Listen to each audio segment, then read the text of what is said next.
असं तुम्ही मुलांना शिकवा, शाळा फळा राजेव सदैव टिकवा, शाळा फळा हा राजेव सदैव टिकवा।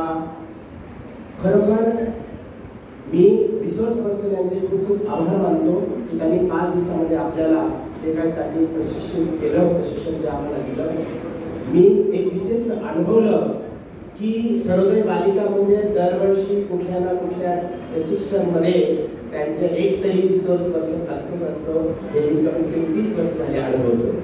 तसेच सेंट ॲनी हायस्कूलच्या जॅस्मिन डिसोजा मॅडम यांच्यापैकी एक रिसोर्स पर्सन जे असतो प्रशांत सरांनी माझ्यासोबत होते। प्रशांत सर त्याला प्रशिक्षणासाठी सुलभक म्हणून आणि आमच्या शेजारची शाळा आहे कल्पना मॅडम, या सर्वांना मी छानपैकी शिकवल्याबद्दल सर्वांचे आभार व्यक्त करतो आणि परत शाळा टिकवा असं पुन्हा परत म्हणतो, कारण प्रत्येकावरची परिस्थिती आहे।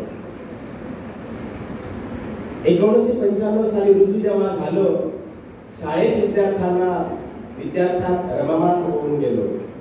2011 साली डिजिटल झाले शिक्षण, 2011 साली डिजिटल झाले शिक्षण आणि NEP 2020 इथे कार्मिल जोसेफ मध्ये छान मिळाले प्रशिक्षण।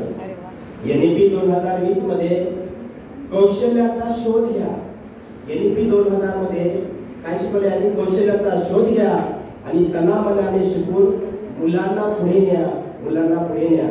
परत म्हणे शेवटी मूल कसे असो मुलांना तुम्ही शिकवा, मूल कसे असो मुलांना तुम्ही शिकवा आणि शाळा हो फळा राजे हो सदैव तुम्ही टिकवा, सदैव तुम्ही टिकवा।